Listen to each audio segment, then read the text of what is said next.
முதலாவது கேள்வி, பேர் இல்லாமல், பேர் இருந்தால் தான் வாசிக்க முடியும், பேர் இல்லாமல் இருக்குது.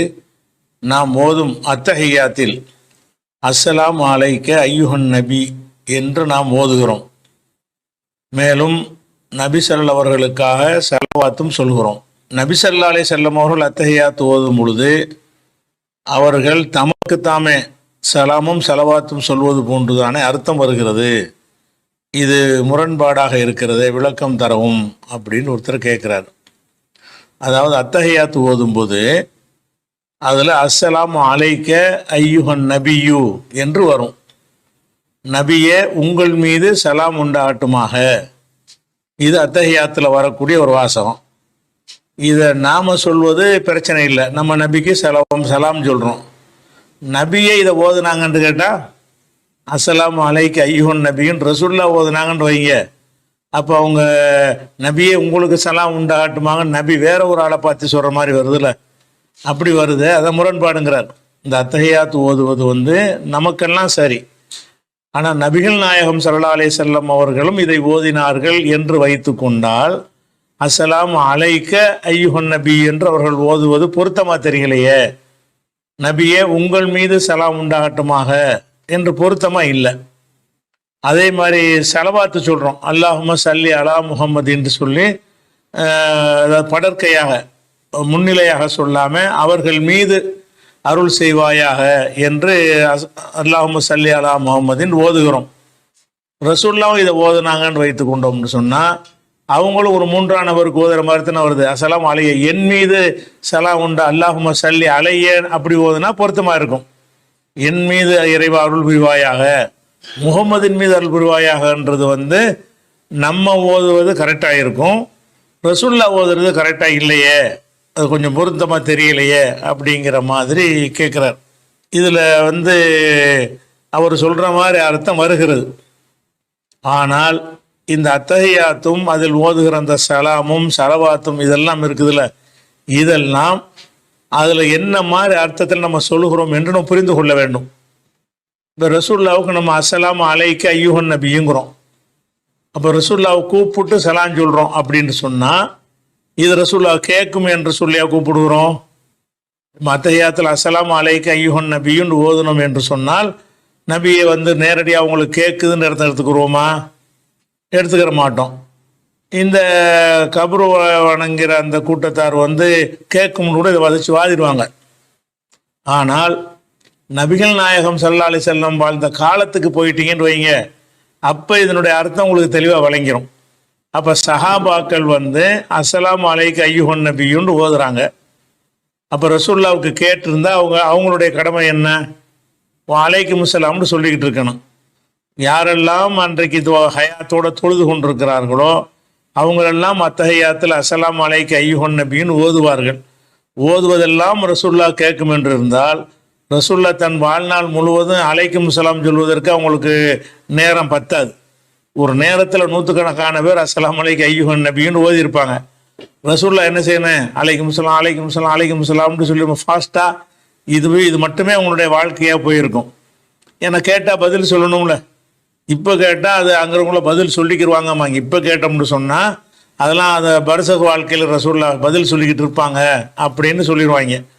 ஆனால் ரசூலுல்லாஹ் அந்த மண்ணில் நடமாடி கொண்டிருக்கும் பொழுது வெளிப்படையாக தானே பதில் சொல்லணும். அப்போ அஸ்ஸலாமு அலைக்க ஐயுஹன் நபி, நபியே உங்கள் மீது சலாம் உண்டாகட்டுமாகன்னு நம்ம சொல்கிறோம். நபியை பார்த்து மட்டும் நம்ம சொல்லலை. அந்த காலத்துலேயும் நபியுடைய மஸ்ஜித் நபவியில் தொழுதாலும் அப்படித்தான் சொல்வார்கள்.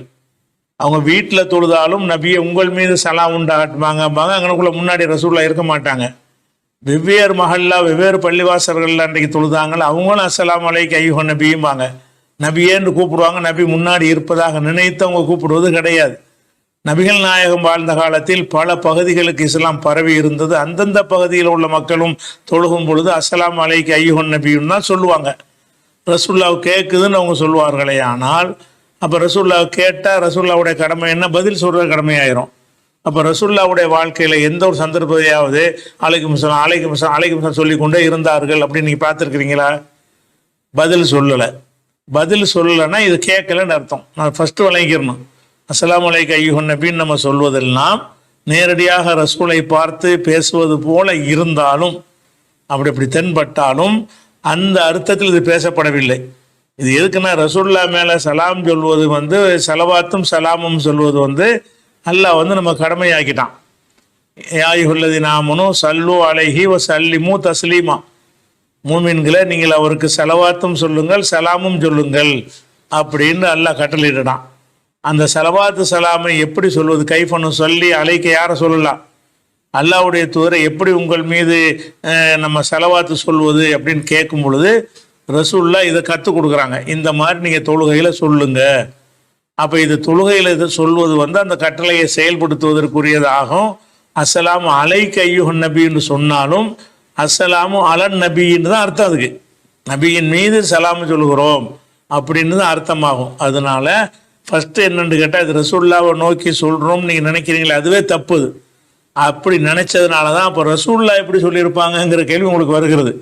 இதில் வந்து அந்த வாசகத்தை ரசூல்லா கற்றுத்தந்த வாசகத்தை இந்த தொழுகையில் வந்து நம்ம சொல்லி நபிகளுக்கு நம்ம சலாம் தான் சொல்லணும், அவங்களுக்கு சலவாத் தான் சொல்லணும், அவங்கள்ட்ட போய் நம்ம கோரிக்கை வைக்கக்கூடாது, அவங்கள்ட்ட பிரார்த்தனை பண்ணக்கூடாது, அவங்களுக்காக தான் பிரார்த்தனை பண்ணணும் அப்படிங்கிற கொள்கையை முஸ்லீம்கள் மறந்துடக்கூடாது. ரசூல்லா மேலே முகப்பத்து வச்சுக்கிறோம்னு சொல்லி நபியே எங்களுக்கு ரிசுக்கத்தாங்க பிள்ளையத்தாங்கன்னு கேட்டக்கூடாது என்பதற்கு தான் நபிக்கு நம்மளை துவா செய்கிற மாதிரி ஒரு சிஸ்டத்தை தொழுகைக்குள்ள எல்லாம் வச்சிருக்கிறான்.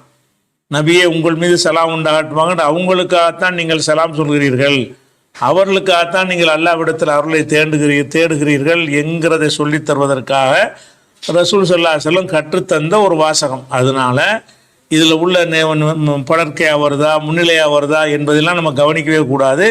ரசூல்லாவுக்கு நம்ம சலாமும் சலவாத்தும் சொல்லக்கூடிய முறை இதுதான், அவ்வளவுதான். தொழுகைக்குள்ள இப்படி தான் சொல்லணும், அதோடு நிறுத்திக்கணுமே தவிர இந்த சலாமை அவங்க கேட்குறாங்கன்னு எடுத்துக்கொள்ளக்கூடாது.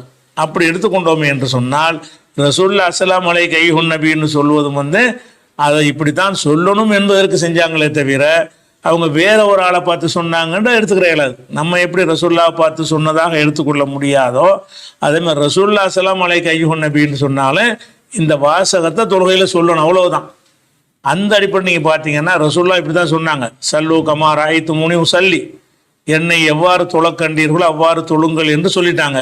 அவங்களும் இப்படி தான் தொழுதுருக்கணும். இப்படி அஸ்ஸலாமு அலைக்க அய்யுஹன் நபி என்று தான் அவங்களும் சொல்லியிருப்பார்கள். அல்லாஹும்ம சல்லி அலா முஹம்மது என்பதைத்தான் அவங்களும் ஓதியிருப்பார்கள். அதனுடைய அர்த்தம் வந்து அவங்க இன்னொரு நபியை கூப்பிட்டு சலான் சொல்கிறாங்கன்ற அர்த்தம்னா இது அர்த்தம் வைக்கிற விஷயம் கிடையாது.